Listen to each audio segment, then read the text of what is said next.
চাচার কাছে গিয়ে দাঁড়িয়ে গেলেন। চাচার সামনে চলে গেলেন, চাচার কাছে গিয়ে দাঁড়িয়ে গেলেন। চাচা যান, আপনি কি মুসলমান হবেন? আপনি কি কলেমা শরীফ পড়ে নেবেন? চাচা রাগান্বিত হয়ে গেল। চাচা বিরক্ত হয়ে গিয়ে হযরত আব্দুল্লাহ রাদিয়াল্লাহু তাআলা হুজুরকে জানিয়ে দিয়ে, তুই কি জানিস? তুই কি আমাকে বলেছিস? তুই কি জানিস? তুই কি আমাকে জানিয়েছিস? হুজুর আমার ভয় কেনেন না, হুজুর আমার জানিয়ে দিয়ে। চাচা যান, আপনি যদি মুসলমান না হন, আমি আব্দুল্লাহ মুসলমান হয়ে গিয়েছি, আমি আব্দুল্লাহ কলেমা শরীফ পড়ে নিয়েছি। চাচা রাগান্বিত হয়ে গেলেন। চাচা জানিয়ে দিলেন, তোর আব্বা নাই, তোর মাথা থেকে নিয়ে পা পর্যন্ত যা দে সবই আমার টাকায়, সবই আমার অর্থে। আমার মাল আমাকে দিয়ে দে, আমার মাল আমাকে ফিরিয়ে দে। ও আমার মুরব্বি বাবারা, মায়েরা, বোনেরা, মহিলা, মানাটা কাকে বলে? মহব্বত কাকে বলে?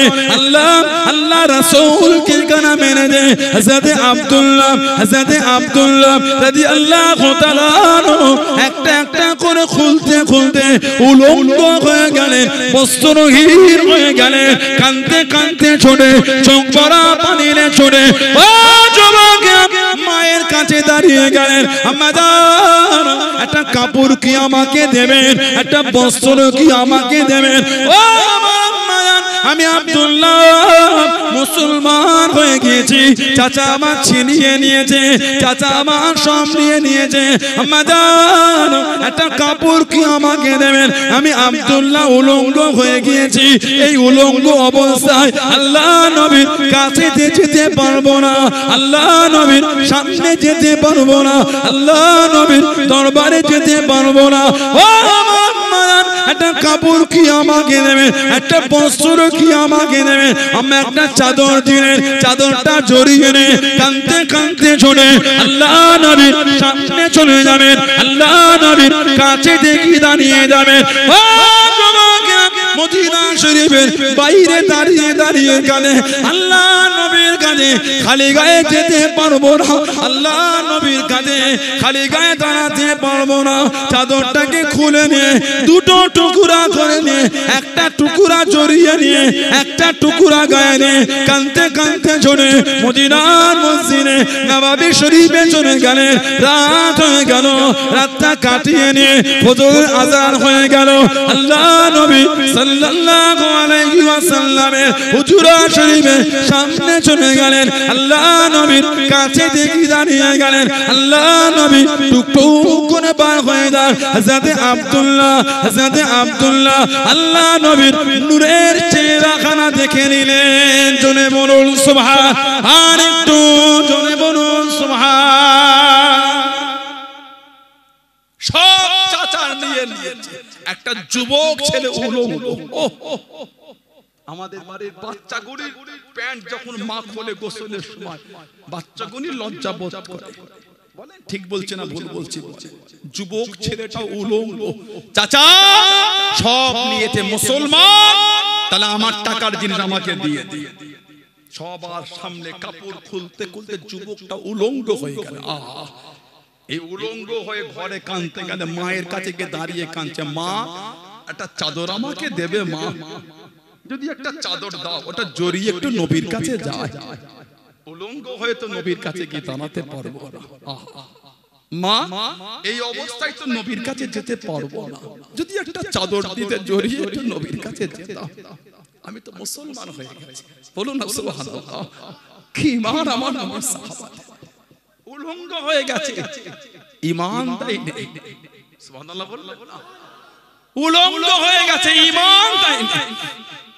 মা একটা চাদর দিলে ওটা জড়িয়ে নবীর দরবারে যাচ্ছেন। মদিনা শরীফের বাইরে দাঁড়িয়ে কাঁদছেন আর বলছেন, নবীর কাছে যাব, আমার গায়ে তো কিছু নাই,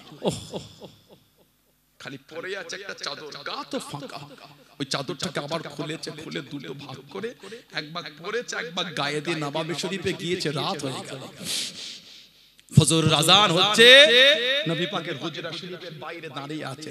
যদি নবী বার হয় একবার অদ্দহার চেহারাটা একটু দেখবো, বলো সুবহানাল্লাহ। আমার নবী যখন বড় হলেন আমার নবীকে দেখেছেন মনটা খুশি হয়ে গেল, বলুন সুবহানাল্লাহ। আল্লাহ নবী ইমামতি জায়গায় গিয়ে দাঁড়ালেন, ফজরের নামাজ উনি নতুন, অন্যদের দেখে উনিও দাঁড়ালেন। নামাজ হয়ে গেল, নবী সাহাবাদের দিকে ঘুরে ওয়াজ করছেন। নবী বললেন, এই বাবা কে তুমি? আগে তো আমার দরবারে দেখি না। টুকটুক করে নবী পাকের কাছে উঠে গিয়ে বলে, হুজুর আমি আব্দুল উজ্জা, হুজুর আমি মুসলমান হয়ে গেছি। বলেন না সুবহানাল্লাহ। নবী পাকের নূরের হাতটা ধরে কালেমা বললেন। আমার নবী বললেন, তোমার নাম আর আব্দুল উজ্জা না, তুমি উজ্জার বান্দা না, আমি নবী তোমার নাম দিয়ে দিলাম আব্দুল্লাহ, তুমি হচ্ছে আল্লাহর বান্দা। বলুন না সুবহানাল্লাহ। সাহাবাদের যখন গল্প করেছিলেন, একটা চাদরকে ভেঙে দুটো টুকরা করেছি কেটে, সেদিন থেকে সাহাবারা বলতেন জুলওয়েজা, দুই চাদরওয়ালা সাহাবী। বলুন সুবহানাল্লাহ।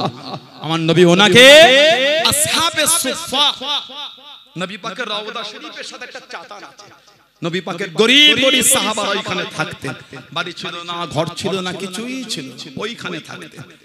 নবী ওনাকে আসহাবে সুফার মধ্যে নিয়ে কিতাবে এসেছে, মদিনার নববী শরীফে উনি এত জোর কোরআন শরীফ তেলাওয়াত করতেন, এত জোর।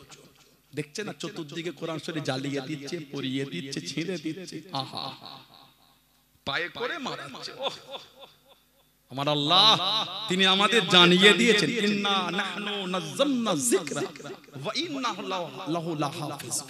ইন্না নাহনু নাযালনা যিকরা ওয়া ইন্না লাহু লাহাফিজুন। নিশ্চয় আমি আল্লাহ কোরআন শরীফকে নাজিল করেছি, নিশ্চয়ই আমি আল্লাহ কোরআন শরীফের হিফাজত আমি আল্লাহ করব। জোরে বলো। যেদিন থেকে কোরআন শরীফ নাজিল হয়েছে, পৃথিবীর মানচিত্রে বেঈমান জাহান্নামীগুলি কোরআন শরীফ মিটাবার চক্রান্ত আজও করছে, আজও করছে, আজও করছে।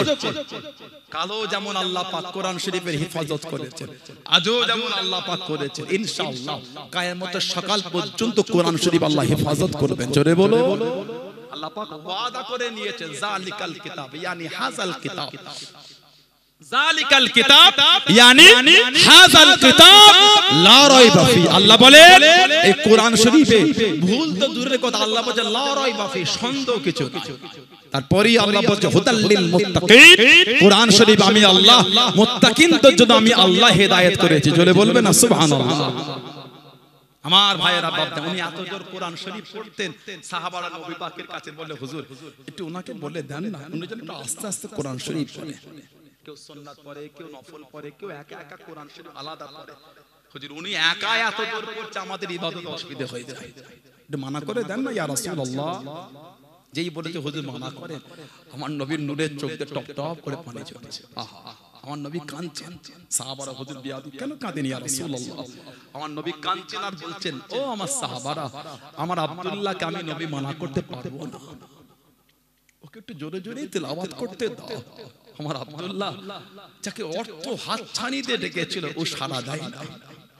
ও আল্লাহ আল্লাহর রাসূলকে এত ভালোবেসে ফেলেছে, আমার আব্দুল্লাহ আল্লাহ আল্লাহর রাসূলকে এত মহব্বত করে ফেলেছে, একটা চাদর জড়িয়ে সব রেখে চলে এসেছে। আমার আব্দুল্লাহ আল্লাহ আল্লাহর রাসূলকে ভালোবেসে সব ছেড়ে শুধু একটা চাদর জড়িয়ে আমার কাছে চলে এসেছে। আমার আব্দুল্লাহকে আমি নবী মানা করতে পারবো না, ওকে ইতমিনানের সাথে আল্লাহর কোরআনটা তিলাওয়াত করতে দাও। জোরে বলুন না সুবহানাল্লাহ। আমি নবী ওকে মানা করতে পারবো না, ও যে আল্লাহ আল্লাহর রাসূল কত ভালোবেসে ফেলেছে, শুধু একটা চাদর জড়িয়ে আমার দরবারে চলে এসেছে। আমি নবী ওকে মানা করি কি করে? আমি নবী ওকে মানা করতে পারবো না, ওকে ইতমিনানের সাথে কোরআন শরীফটা তোমরা তিলাওয়াত করতে দাও, ওকে বাধা দিও না। জোরে বলুন না সুবহানাল্লাহ। সাহাবাদের জীবনে পড়লে বুক ফেটে যায়, কি জীবন সাহাবাদের। আমার নবীর একটা সাহাবী ছিলেন হযরত মুসআব বিন উমাইর রাদিয়াল্লাহু তাআলা। আমার নবীর সাহাবী হযরত মুসআব বিন উমাইর। নবী পাকের যত সাহাবা ছিলেন কম বেশি 1.5 লক্ষ সাহাবা, এই 1.5 লক্ষের মধ্যে উনি একা, জানাকে পুরো আমার নবী পাকের মতন দেখতে ছিল। বলুন না সুবহানাল্লাহ। হযরত মুসআব বিন উমাইর রাদিয়াল্লাহু তাআলা আমার নবী বলেছেন, এত ধনী ঘরের ছেলে যে জামাটা একবার পরেছে দ্বিতীয়বার আর গায়ে দেয় না, যে জামাটা জীবনে একবার পরে নিয়েছে আর গায়ে ওঠে না। কত ধনী আপনি হয়েছে? বেলেঘাটা বাজারে গেলে রেলা দিয়ে দিলে নবীর ভালোবাসাকে বুড়ো আঙুল দেখিয়ে বেলেঘাটা বাজারে গিয়ে আপনি রেলা দিয়ে দিলে, রেলা মাস্তানি করে দিলে। এ যুবক নামাজ, এ যুবক তোমার মুখে দাঁড়িয়ে, জানেন দাঁড়িয়ে রাখলে কি হয়? দাঁড়িয়ে রাখলে আল্লাহ চেহারা নূর দেয়। রাখতে পারেন না, দাঁড়িয়ে দেখে আমি আপনাকে অপমান করব না। যারা এখানে দাঁড়িয়ে না, আমি আপনাকে অপমান করব না। ইসলাম কাউকে অপমান করে না। ইসলাম মানুষের ভুল ধরিয়ে দিয়ে সংশোধন আবার সুযোগ করে দেয়। বলুন না সুবহানাল্লাহ। অন্যজন যদি তার ধর্মের বিধান মানতে পারে, সে যদি ধার্মিক হতে পারে, আমি ইসলামের বিধান মেনে আমি কেন ধার্মিক হতে পারবো না? অন্যজন যদি তার ধর্মের বিধান সে পালন করে রাস্তাতে হেঁটে গেলে, পাঁচজন যদি চর্চা করতে পারে লোকটা ধার্মিক, ধর্মের বিধান কত সুন্দর মেনেছে, আমি ইসলামের বিধান মেনে আমার মাথায় টুপি, আমার মুখে দাড়ি, আমার গায়ে চোপ্পা পরে আমি বেলেঘাটা বাজার দিয়ে হেঁটে হেঁটে গেলে কেন লোক বলতে পারে না এই লোকটা ধার্মিক, ইসলামের বিধান মেনেছে? কেন বলতে পারে? অবশ্যই বলবে। সে তার ধর্মের বিধান মানলে ধার্মিক হবে, আমি ইসলামের বিধান মানলে আমিও ধার্মিক। কথা ঠিক না ভুল বলছি? সে তার ধর্মের বিধান মেনে বাসে ট্রেনে উঠে যদি লজ্জা বোধ না করে, আমি ফ্লাইটে উঠতে গিয়ে মাথার টুপিটা কেন খুলে ফেলবো? আমিও গর্বের সাথে আনন্দের সাথে মাথায় টুপি মাথায় দিয়ে ফ্লাইটে উঠবো।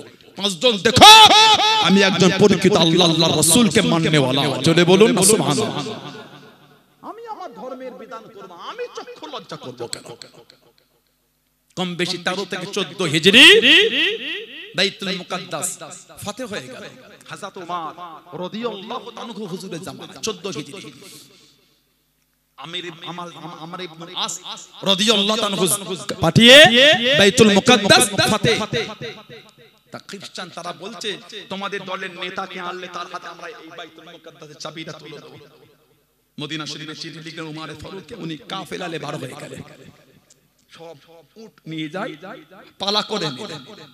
ওমর ফারুক যে উঠে করে আসছে, ওনার দরবারের খাদেমের সাথে ওনার পালা, কিছুটা তুমি টানবে আমি বসবো, কিছুটা আমি বসবো তুমি টানবে, আর কিছুটা তুমি বসবে আমি টানবো। এই করে করে যেতে যেতে যখন ওইখানে গিয়েছে মিশরে, সব বড় বড় রাজা বাদশাহ নেতারা, খ্রিস্টানদের বড় বড় লিডাররা আছে, তখন পালা করে গেছে ওমর ফারুকের ওই উটের লাগামটা টানা, আর বসার পালা পড়েছে ওনার খাদেমের। খাদেম বলছে হুজুর সব লোকজন আছে, হুজুর আপনি খলিফা, হুজুর আপনি বসেন আমি টানি। হুজুর বলছেন না, ওয়াদা তো ভঙ্গ করা যাবে না, সুবহানাল্লাহ, ওয়াদা ভঙ্গ হবে না। ফারুক আযম লাগাম ধরে যে উনি ওনার খাদেম বসে আছে, দূর থেকে খ্রিস্টানদের নেতারা বলছে মুসলমানদের, তোমাদের মুসলমানদের খলিফা ওই কালো পাড়া, ওই কালো পাড়া ওই খলিফা যার নাম শুনে কাইসারে কিসরা সব কাঁপে।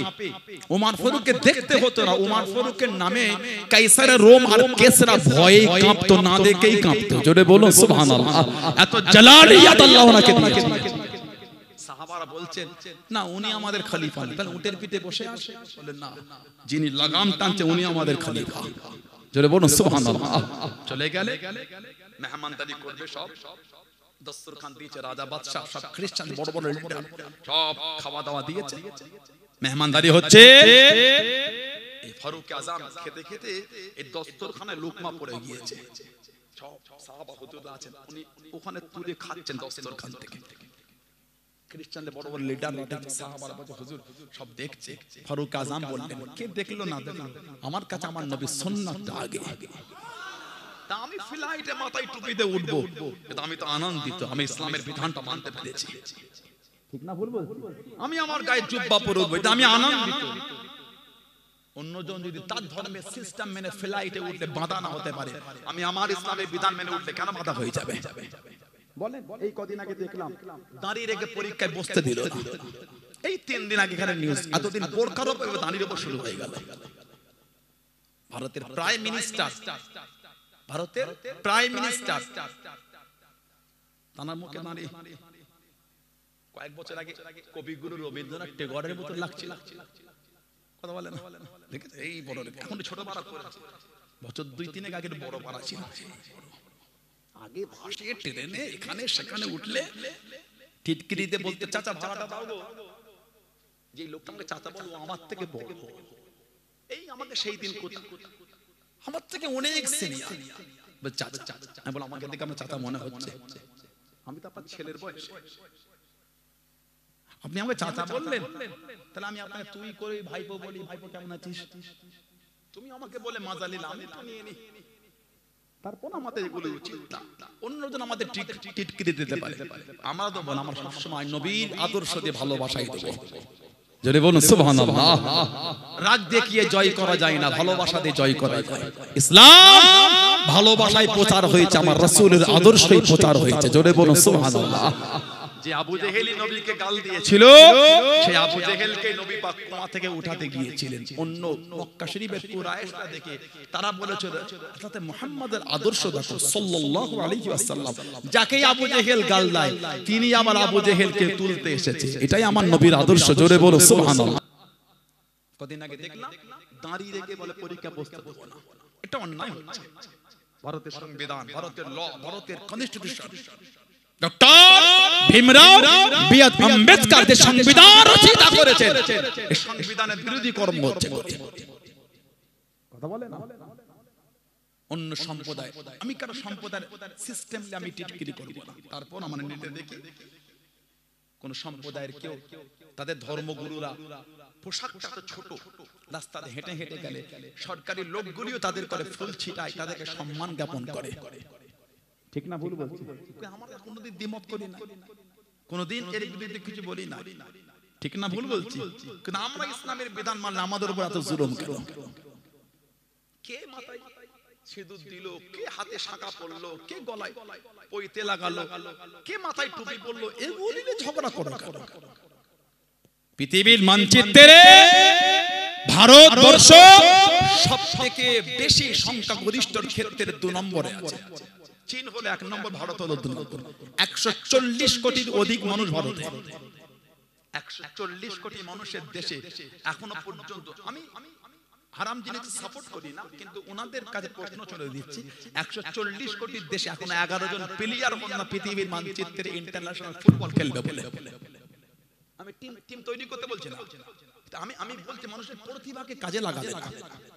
ভারতবর্ষ 140 কোটি লোকের থেকে 11 জনকে বাঁচতে পারলে না, পৃথিবীর মানচিত্রে ইন্টারন্যাশনাল ফুটবল প্লেয়ার তৈরি করতে পারলে না। তৈরি হবে কি করে? আমার দেশ তো হিন্দু মুসলমান এই খেলায় ব্যস্ত আছে এখন। ঠিক না ভুল বলছি?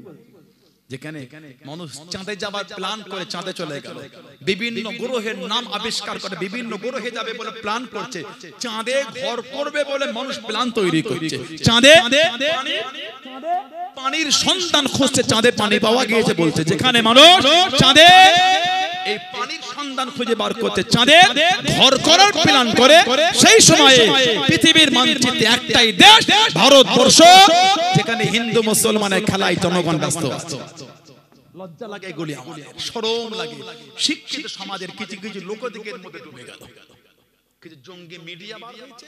কি মিডিয়া? দাড়িওয়ালা টুপিওয়ালা ধরলেই জঙ্গি হলো, দোষ প্রমাণ হোক আর নাই হোক। আমি কেন গলা উঁচু করে আপনাকে জঙ্গি মিডিয়া বলতে পারি না? আমি আপনাকে জঙ্গি মিডিয়া বলবো। মুর্শিদাবাদে রেল লাইনে বোম রাখলো যারা, তারা জঙ্গি হলো না। মুর্শিদাবাদে রেল লাইনে বোম রেখে যারা বোম ব্লাস্ট করার প্ল্যান করলো, তারা জঙ্গি হলো না। কাকে ধরলো? মুসলমান, ও হয়ে গেল জঙ্গি। করোনা, এগুলি করোনা। একদিন নিজের করতে নিজেকে পড়তে হবে। ইসলাম কালো জিন্দা ছিল, ইসলাম আজও জিন্দা আছে। ইসলাম কিয়ামতের সকাল পর্যন্ত জিন্দা থাকবে। জোরে বলুন সুবহানাল্লাহ। আমি আপনাকে দাদাগিরি দেইনি, আমি আপনাকে থ্রেট দেইনি, আমি আমার ইসলামের বিধান আলোচনা করেছি। থ্রেট দেইনি তো আপনি আমাকে থ্রেট দিচ্ছেন কেন? এত নোংরা চিন্তা আপনাদের মনোভাব। সংবিধানের চতুর্থ স্তম্ভ হচ্ছে মিডিয়া। সংবিধানের চতুর্থ স্তম্ভ হলো মিডিয়া। এই মিডিয়ার কর্ম হলো সত্য নিউজ জনগণের কাছে পৌঁছে দেওয়া। যদি অন্যায় কোনো মুসলমান করে অবশ্যই শাস্তি হবে। যদি কোন জঙ্গি কার্যকলাপের সঙ্গে কোন মুসলমান জড়িয়ে থাকে অবশ্যই সে জঙ্গি। ধর্মের ধর্মের ধর্মের অ্যাঙ্গেলে নয়, অন্যায়ের অপরাধে। ঠিক না ভুল বলছি? যদি কোন মুসলিম জঙ্গি কার্যকলাপ চালায় অবশ্যই সে জঙ্গি। যদি কোন হিন্দু, খ্রিস্টান, বৌদ্ধ, দলিত, আদিবাসী, অন্য সম্প্রদায়ের লোকের জঙ্গি কার্যকলাপ চালায় সেও জঙ্গি। ধর্মের বিধানে নয়, ধর্মের অ্যাঙ্গেলে নয়, অন্যায়ের ক্ষেত্রে। ঠিক না ভুল বলছি? আপনারা অন্যায় ছেড়ে দিয়ে ধর্ম টানছেন কেন? মুসলমান অমুক, মুসলমান তমুক কেন বলেন এগুলি? আপনি কি ভাবছেন মুসলমান নামটা বলে বলে নামের দুর্নাম করবেন? যত বেশি ইসলামের দুশমনি করবে, আল্লাহ ইসলামের আলোকে আরো বাড়িয়ে দেবে, কমাবে। ইউরোপ কান্ট্রি, ওয়েস্টার্ন যে দেশগুলি আছে, পশ্চিমা দেশে বিভিন্ন জায়গায়, ওয়েস্টার্ন ইউরোপ কান্ট্রির সে সমস্ত জায়গায় সমীক্ষা বলছে আগামী কয়েক বছরের মধ্যে ইসলাম অনেক বৃদ্ধি পেয়ে যাবে। ওয়েস্টার্ন যে সমস্ত দেশগুলো কান্ট্রিগুলি আছে, সেখানকার প্রিয় নাম ধীরে ধীরে হয়ে উঠছে মুহাম্মদ। মুহাম্মদ, লোকের বাড়ির সন্তান এলে নাম রাখে মুহাম্মদ, লোকের বাড়ির সন্তান এলে নাম রাখে মুহাম্মদ। কত বিরোধী করবে, আল্লাহ তো ইসলামকে জিন্দা করে দিচ্ছেন। হিংসা করো না। আবার বলছি, কোন মুসলমান যদি অন্যায় করে থাকে, আমরাও তার বিরোধী করছি। কে তোমাকে অধিকার দিচ্ছে অন্যায় করা? কিন্তু আমাদের দুঃখ এটা, একটা নিরীহ মুসলমানকে ধরে ধর্মকে ত্যাগ করে ধর্মের নাম লাগিয়ে বলে দিলেন জঙ্গি। এটা তো উচিত না, এটা তো আপনাদের ঠিক না। এই কদিন আগে কুম্ভ মেলা, হিন্দু ভাইদের ধর্মীয় একটা মেলা আছে না? আমার হিন্দু ভাই বোনেরা যায় সেখানে স্নান করে, তারা তাদের ধর্মের বিধান অনুযায়ী চান করে বলে। আমরা বলি গোসল করা, লাওয়া বলি, ঠিক না ভুল বলছি? তারা স্নান করে, চান করে, তাদের ধর্মের বিধান। এখানে আমার বলার কোনো অধিকার নেই। একটা মুসলমানের নাম দিয়ে একটা অ্যাকাউন্ট খুলে একটা হিন্দু জঙ্গি সে পোস্ট করেছে কুম্ভ মেলায় বোম ব্লাস্ট করবে। দেখেছেন নেটে কেউ এটা? আপনারা নিউজটা দেখেন, ফেসবুক ঘাঁটতে পেরেছেন, নিউজ দেখতে পারেন না? আমাদের বাড়ির যুবকগুলোর উপর দুঃখ তো এটা। 5 ঘন্টা ফ্রি ফায়ার খেলেছে, পাবজি খেলেছে, 4 ঘন্টা ভিডিও দেখেছে, গান শুনেছে, এই নিউজগুলোকে কোনোদিন দেখলো না। এগুলো দেখতে হবে জামাতে। যখন দেখছেন আপনাকে কোণঠাসা করছে, আপনিও তাদের তালে তাল দিয়ে আপনি অন্য জায়গায় পড়ে আছেন, নিউজগুলোকে ফলো করেন। ঠিক না ভুল বলছি? একটা যুবক ছেলেকে কিছু ধরলে বলতে পারে না, মিথ্যা সে আগিয়ে গেল, সত্য না জানার খাতিরে পিছিয়ে যাচ্ছে। আমাদের সচেতন হতে হবে। কুম্ভ মেলায় বোম ব্লাস্ট করবে একটা জঙ্গি হিন্দু, সে মুসলিমের নাম দিয়ে ফেসবুকের অ্যাকাউন্ট করে পোস্ট করেছে, ধরা পড়লো, নাম ফ্ল্যাশ হলো, নাম্বার হলো হিন্দু মুসলমান। আজকে এই প্ল্যান চলছে। এনআরসির সময় হাওড়া জেলার কয়েক জায়গায় ট্রেনে আগুন ধরিয়েছিল, ঢিল মেরেছে। কয়েক মাস পরে পেপারে পাবলিশ হলো, টুপি মাথায় দিয়ে যারা ওই ট্রেনে আগুন আর ঢিল মেরেছিল, পাথর ছুঁড়েছিল, ওরা মুসলমান নয়, অন্য সম্প্রদায়, টুপি মাথায় দিয়ে ওই করেছে। কাপড়া দেখকে পহচান লেতা হো কোন হে। সুরটা বুঝতে পারছেন? কার গলা বলা লাগবে? বলা বুঝতে পারছেন?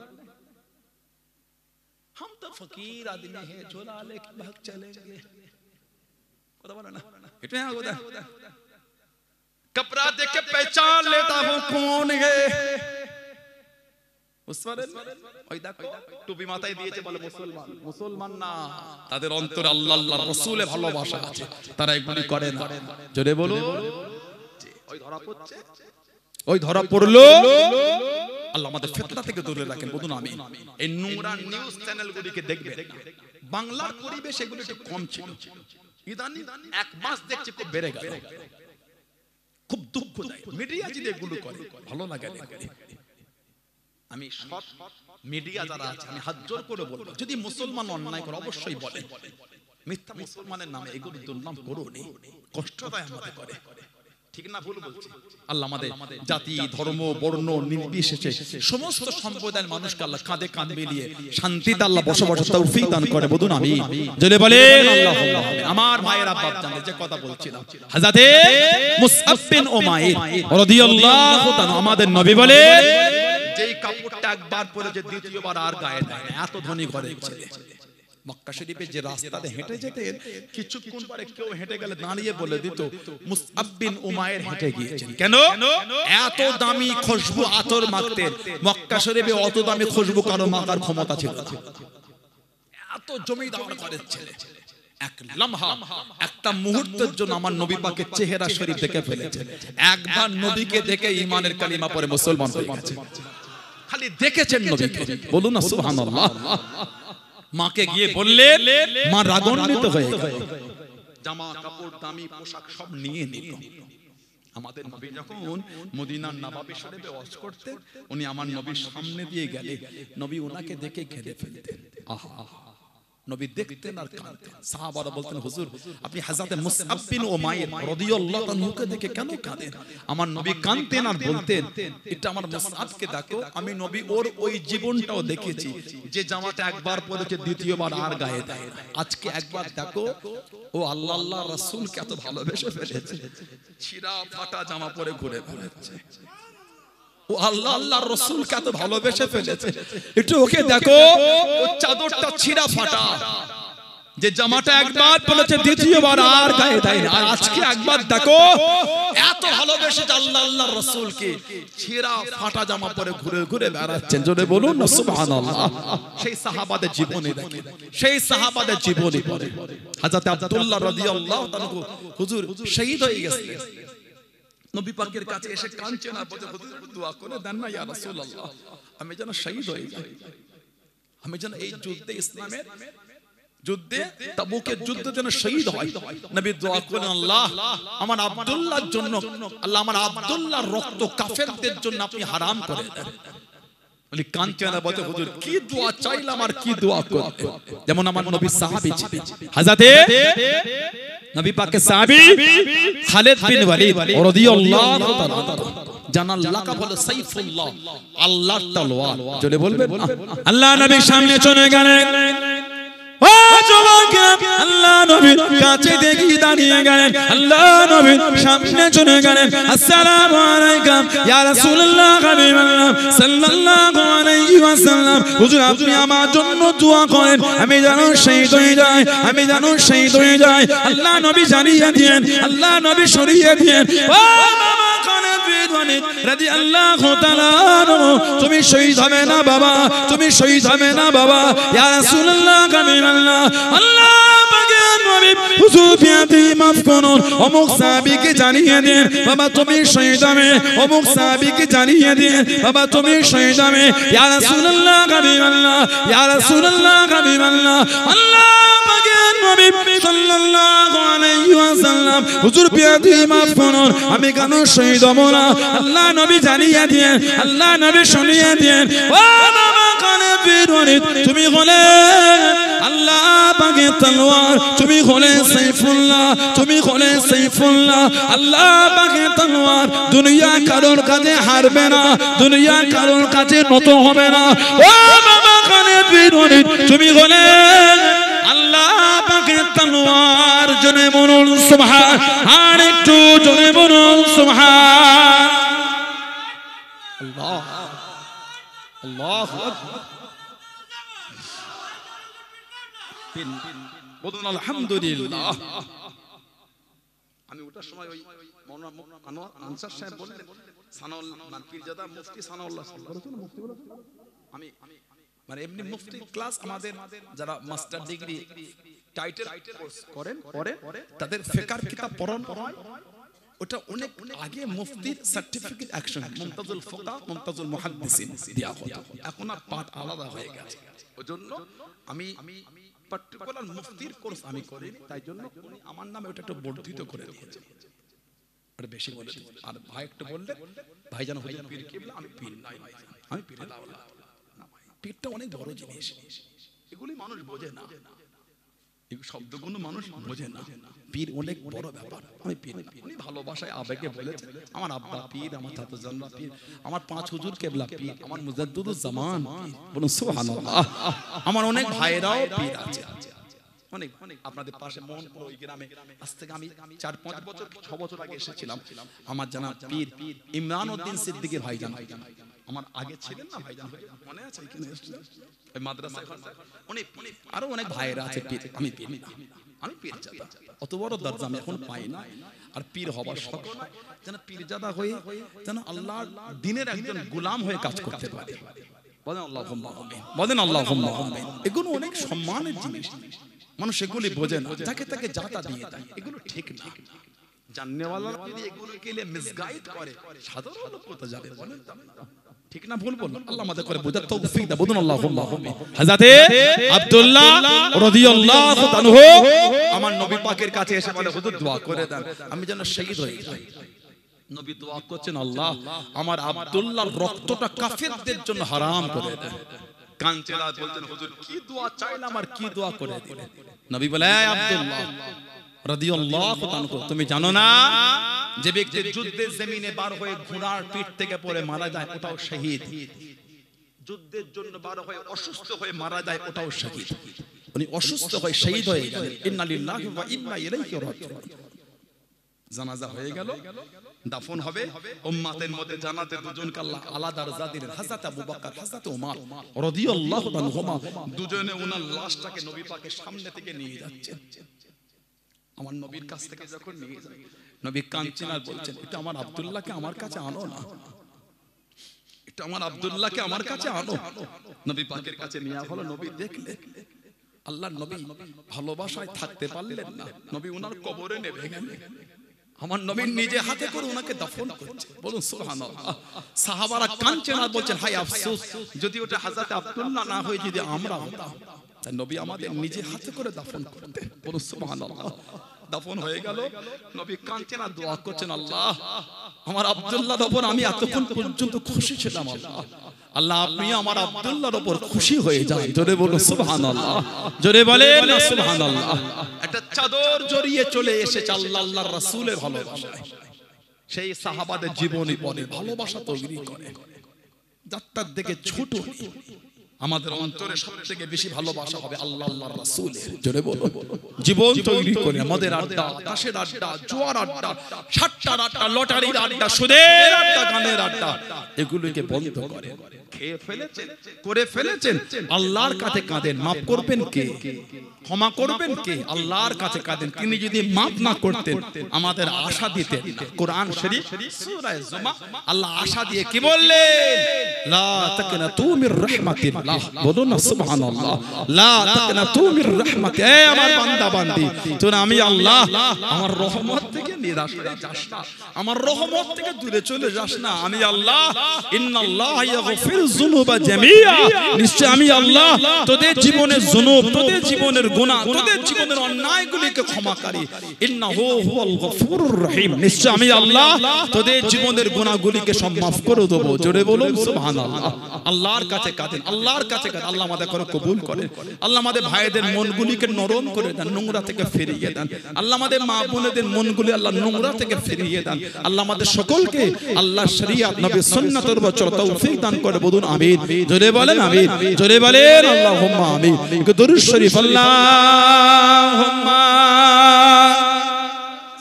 বেঁচে আসেন তো।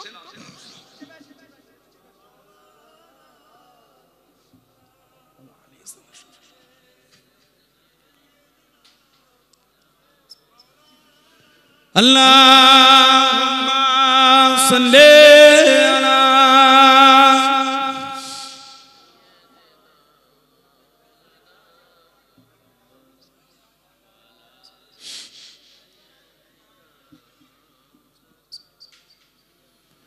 ইয়া রাসূলুল্লাহ,